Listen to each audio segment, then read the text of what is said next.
السلام علیکم پیارے پاکستانیوں، خوشخبریاں ٹیم کی جانب سے آپ سب کو بہت بہت رمضان مبارک۔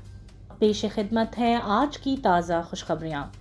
رمضان المبارک کا چاند نظر آنے کے بعد آج ملک بھر میں پہلا روزہ مذہبی جوش و جذبے سے منایا گیا۔ رمضان المبارک 1442 ہجری کا چاند نظر آ گیا۔ آج پشاور سمیت ملک بھر میں پہلا روزہ مذہبی جوش و جذبے سے منایا گیا۔ رمضان المبارک کا چاند دیکھنے کے لیے مرکزی روحیت حلال کمیٹی کا اجلاس کل چیئرمین مولانا عبدالخابر آزاد کی زیر صدارت پشاور میں ہوا، جبکہ زونل روحیت حلال کمیٹیوں کے اجلاس اسلام آباد، لاہور، کوئٹہ اور کراچی میں ہوئے۔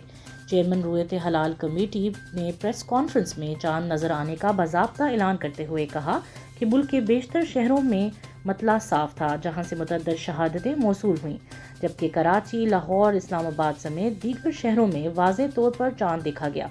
چیئرمین روحیت حلال کمیٹی کا کہنا تھا کہ پوری قوم کو رمضان المبارک کا چاند مبارک ہو۔ پاکستان میں طویل عرصے بعد پوری قوم ایک دن روزہ رکھنے جا رہی ہے اور انشاءاللہ عید بھی ایک ہی دن منائی جائے گی۔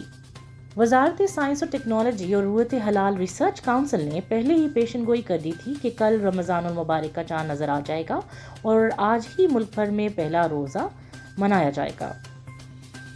پاکستان سنگل ونڈو سے سالانہ $50 کروڑ کی بچت ہوگی۔ وزیر اعظم عمران خان کا کہنا ہے کہ پاکستان سنگل ونڈو PSW پر عمل درآمد سے ملک کو سالانہ $50 کروڑ کی بچت ہوگی اور 75 ریگولیٹری ڈپارٹمنٹس کو مربوط کرنے کے ذریعے کارگو کلیئرنس کا دورانیہ دنوں سے کم ہو کر گھنٹوں میں رہ جائے گا۔ سماجی رابطے کی ویب سائٹ ٹویٹر پر ٹویٹ میں وزیر اعظم نے کہا کہ پاکستان سنگل ونڈو ایکٹ 2021 سے درآمدات اور برآمدات میں آسانی ہوگی۔ فواد چودھری کو وزارت اطلاعات کی ذمہ داری سونپ دی گئی۔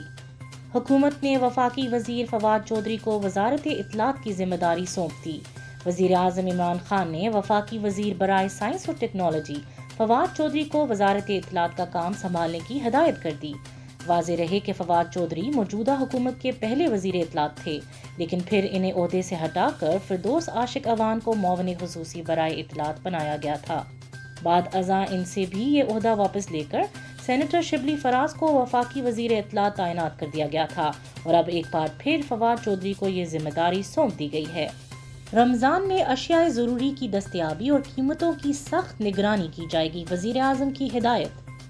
وزیر اعظم عمران خان نے ہدایت کی ہے کہ رمضان المبارک میں اشیاء ضروری کی دستیابی اور قیمتوں کی سخت نگرانی کی جائے۔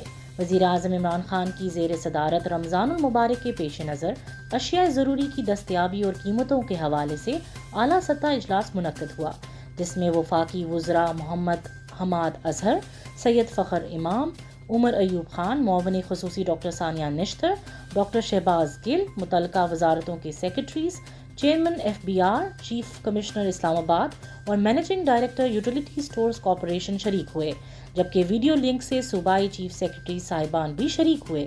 Managing director utility stores corporation نے اجلاس کو آگاہ کیا کہ 20 کلو آٹے کا تھیلا ₹800، چینی ₹68 فی کلو اور گھی ₹170 فی کلو پر ملک بھر میں یوٹیلیٹی سٹورز پر دستیاب ہے۔ اجلاس کو بتایا گیا کہ اس وقت یوٹیلیٹی سٹورز سے یومیہ 2800 ٹن آٹا، 2000 ٹن چینی اور 1200 ٹن گھی فروخت ہو رہا ہے۔ چیف کمشنر اسلام آباد نے آگاہ کیا کہ اسلام آباد میں متعدد مقامات پر سستے بازار قائم کیے گئے ہیں، جن میں اشیاء ضروری کم قیمتوں پر دستیاب ہے۔ اس کے علاوہ کورونا وبا کے پیش نظر موبائل وین کے ذریعے بھی اشیاء ضروری دستیاب ہوں گی۔ چیف سیکرٹریز پنجاب اور خیبر پختونخوا نے بھی آگاہ کیا کہ چینی اور آٹے کی وافر مقدار میں دستیابی اور مقررہ شدہ نرخوں پر دستیابی کو یقینی بنایا جائے گا، جبکہ وزیر توانائی عمر ایوب خان نے بتایا کہ سحری اور افطار کے اوقات میں کوئی غیر اعلانیہ بجلی کی لوڈ شیڈنگ نہیں کی جائے گی۔ وزیر اعظم نے ہدایت کی کہ رمضان المبارک میں اشیاء ضروری کی دستیابی اور قیمتوں کی سخت نگرانی کی جائے تاکہ غریب طبقے کو کسی مشکل کا سامنا نہ ہو۔ رمضان المبارک میں ناجائز منافع خوروں اور ذخیرہ اندوزوں کے خلاف کارروائی کی جائے۔ وزیر اعظم نے یہ بھی ہدایت کی کہ رمضان بازاروں میں کورونا وبا سے متعلقہ SOPs پر عمل درآمد کو بھی یقینی بنایا جائے۔ امریکی صدر کی مسلمانوں کو ماہ رمضان کی آمد پر مبارکباد۔ امریکی صدر جو بائیڈن اور ان کی اہلیہ جل بائیڈن نے مسلمانوں کو ماہ رمضان کی آمد پر مبارکباد دیتے ہوئے کہا کہ میں اور میری اہلیہ امریکہ میں رہائش پذیر مسلمان برادری اور پورے دنیا میں رہنے والے مسلمانوں کو رمضان کریم کی آمد پر دل کی گہرائیوں سے مبارکباد پیش کرتے ہیں۔ امریکی صدر کا کہنا تھا کہ امریکہ میں رہائش پذیر مسلمان اپنا پہلا روزہ آج سے افطار کریں گے، تاہم ہمیں اس بات کو ضرور یاد رکھنا چاہیے کہ یہ سال کس قدر مشکل رہا ہے۔ وبا کے باعث ہم اپنے دوستوں اور پیاروں کے ساتھ ایک ساتھ کوئی خوشی یا عبادت نہیں منا سکتے، جبکہ بہت سے خاندان اپنے پیاروں کے بغیر اس سال روزہ افطار کریں گے۔ تاہم ان سب کے باوجود مسلمان برادری اس ماہ مقدس کو نئی امیدوں کے ساتھ شروع کرے گی۔ دنیا کی سب سے عمر رسیدہ آفس مینیجر 90 سالہ خاتون 90 سالہ جاپانی خاتون کو grains book of world record کی جانب سے دنیا کی سب سے عمر رسیدہ خاتون منتظم آفس مینیجر کا اعزاز دیا گیا ہے۔ دلچسپ بات یہ بھی ہے کہ خاتون ایک طویل عرصے سے اس ادارے سے وابستہ ہیں۔ یاسوکو تماکی نے گزشتہ ماہ کی 15 تاریخ کو اپنی 91ویں سالگرہ منائی ہے۔ وہ اسی کمپنی میں 1956 سے وابستہ ہیں۔ اب وہ grains book of world record کے مطابق دنیا کی سب سے عمر رسیدہ آفس مینیجر ہیں۔ اب بھی وہ ہفتے میں 5 دفعہ دفتر آتی ہیں اور روزانہ 7.5 گھنٹے اپنی کمپنی سنکو انڈسٹری میں کام کرتی ہیں۔ ان کے مطابق وہ کمپنی میں قدرتی انداز سے آگے بڑھتی رہیں اور ان کے معاملات خوش اسلوبی سے چلتے رہے، لیکن ان کی ایک اور خاصیت یہ بھی ہے کہ وہ لوگوں کو ہر حالت میں مسرور اور مطمئن رکھنے کی کوشش کرتی ہیں۔ فیس بک نے ماہ رمضان سے متعلق نئے فیچرز متعارف کرا دیے۔ رمضان المبارک کی آمد کے ساتھ ہی دنیا کی مقبول ترین سوشل میڈیا ایپ فیس بک نے #month of good کے نام سے ایک مہم شروع کی ہے تاکہ صارفین اس ماہ مقدس میں سماجی فاصلے کو برقرار رکھتے ہوئے اچھے کاموں کو شیئر کر سکیں۔